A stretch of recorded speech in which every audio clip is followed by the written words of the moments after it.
dreams and the memories we've made,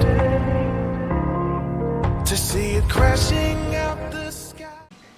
Alright guys, so what we're trying to do now with these next videos is we're going to try and go week by week, because once you get to boot camp, someone's going to have a training matrix, which is like your training schedule, which you're going to do every day for 13 weeks, and you're always going to be thinking, alright, what are we doing next week? Oh, next week is gas chamber, next week is rifle range, or grass week, whatever the case may be. So we're going to break it down week by week to allow you guys to have a little bit of an insight and also more of what you'll actually be doing. So like, we have a training matrix that we're going to go off of, which is like the legit one. You can Google it. And it says on the first day that you're going to be doing academic classes. And so basically anytime you see that, it's going to be all the platoons in the company sitting down in one of the squad bays, and pretty much there's going to be a PowerPoint. You're going to be doing classes. They're going to be asking questions. You have to stand up and scream the answer as loud as you can. If you don't, you get IT'd.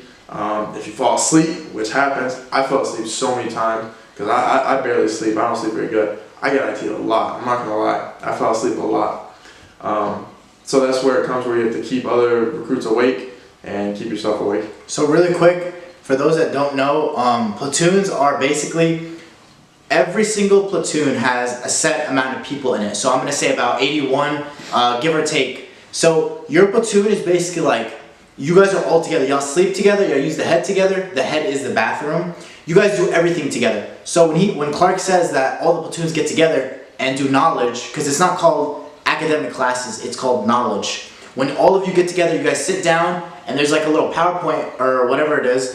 You guys literally go over knowledge of the Marine Corps, because you will be tested on it at the end. You'll have a prac app, so you got to make sure you're actually paying attention and not sleeping. Now, Clark said something about IT. IT is basically incentive training. Incentive training is basically like, if you don't do something as expected of you, your drill instructors can't hit you, and no drill instructor should freaking hit you. If they hit you, you gotta say something. Do not let another man put his hands on you, but they probably will. So that's up to you to decide. But yeah, you get incentive training, and they take you outside, and they basically make you do, I guess, conditioning work. So like burpees, you'll do a lot of push-ups. You'll do like Marine Corps kind of counts. Be like 1, 2, 3, 1, like that. And it's not going to be easy. You're not going to be there at your own pace. You're going to have a drill instructor there screaming down your neck. So yeah, going along with the IT sessions, they're not fun at the beginning. You'll get used to them though, and as you progress, you get more fit, you lose some of your body fat. They will end up being a little more enjoyable. But yeah, you're not going at your own pace. You're going at the pace that the drill instructor sets. And if you think, oh, okay, I'm going to try and sneak by and not do them as quick, they will see that and they will snap on it instantly. And one of the famous sayings will be like, okay, Dad doesn't want to put out enough. Everyone else keep going, and then either they make the person who's going slow just stand there and watch them, and then the other kids, they start to be like, man, I really don't like this kid. Or you all just stay there longer and longer until you're all putting out your maximum effort. And again, you guys got to understand, before we skip on to the next point, that IT, they're going to do it anyway. So even if nobody messes up, even if nobody does a single mistake, which you will, they're going to be like, oh, Clark doesn't want to put out, do it again. Because, they need to do that. They're your drill instructors. They're like your parents that give you tough love. They're gonna break you down and then bring you back up. So that's the whole idea behind incentive training. So the next topic we have, or the next part of the training matrix, which is, it says it starts on training day 3, is physical training, or PT. So just like all you poolies are doing, or if you're not a poolie and you're watching, PT is just basically like you're working out in a group. In this case, your platoon, a whole platoon gets together. You'll conduct warm-up exercises, warm-up stretches, and then you do the required PT event, which is normally a lot of running, getting prepared for your PFT and your CFT, ammo cam lifts, and a lot of body weight exercises. So squats, lunges, push-ups, burpees. But you guys gotta understand that when he says squats, crunches, and this, you're like, oh, that sounds easy, I could do it. Try doing that with a 10-second rest period. Try running across a freaking field and then doing freaking 30 or max push-ups, getting up, doing a max set of pull-ups, and then repeat it. It's like a circuit. So the Marine Corps exercises, so to say, they're not necessarily hard, but when you have like no rest in between, your body gets broken down to a point where you're like, I don't think I can do this anymore. So yeah, imagine, you run, it's an 880, right? So you run the 880 a quarter mile. Okay, so imagine this, you know, the 880, which is the track that you run on, is half a mile. So you sprint. It's not just running or like jogging. You sprint the 880, and then you do squats, and then you do your lunges, and then you do burpees, and then right after you complete all those exercises, you think, okay, I'm good, right? Nope. Then you have to go and run again, and then right after that, you go back to the exercises and just keep going until you get 2 or 3 miles. Make sure you're actually like putting out in your PT, because you can legit BS. You can like,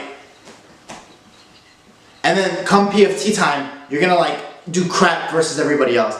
Actually put out in the PT events that you're doing, because when PFT and CFT comes, all those guys that are like top notch, those are the guys that are actually like giving it their all. And most of the time, your guide and your squad leaders are gonna have the highest PFT and CFT, because they're normally the most fit guys in the platoon. So try your best to actually put out and like try, because you will love yourself for it after, because in the Marine Corps, PFT and CFT mean the world. So on a side note, just like anything in life, you only get out from something what you put in. So just like with school, if you study, you'll do good for most people.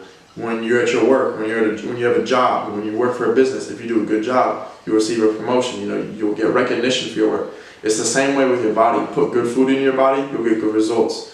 Versus like trash and like garbage junk food. You don't want to put that in your body. Just like a nice car, you wouldn't put like crap fuel in a nice car. And then the same thing with working out. Work as hard as you can. Push yourself to the edge every single time.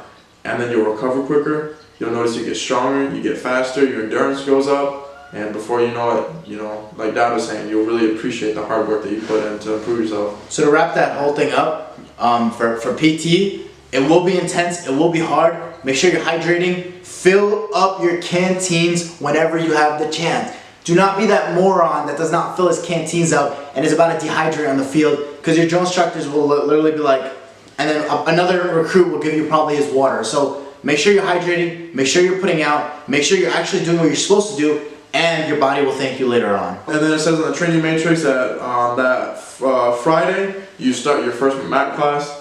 Y'all will have a lot of fun with that. Not really, but you do learn some interesting techniques, and it's really basic. It's tan belt. It's literally the bare minimum that you have to know to be able to graduate.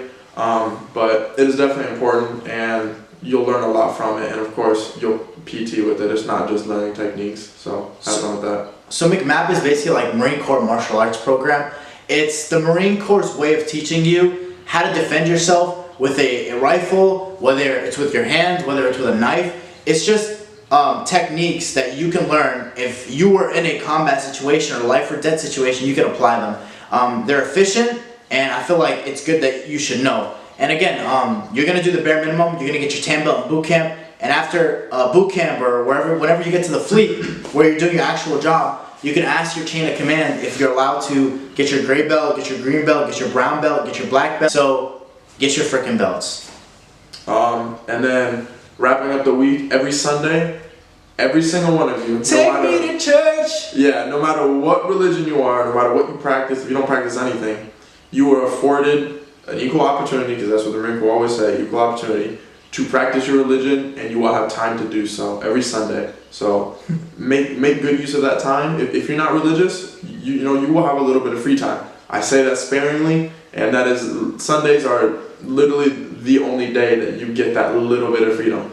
Take the time to write to your family, take the time to just write in a journal, do something, or you know, just work out a little bit, do something to better yourself, or just to help relax your mind and get back in the mindset like, all right, I gotta kick ass on Monday. And I'm telling you guys, there are recruits that stayed back from church. Yeah, you're gonna get some free time, but I advise you, go to church. If you want to grab your not your note-taking gear, your letters, so your actual papers and your pen, do so. Write letters in church. You're not supposed to technically, but if that's what you want to do, you can.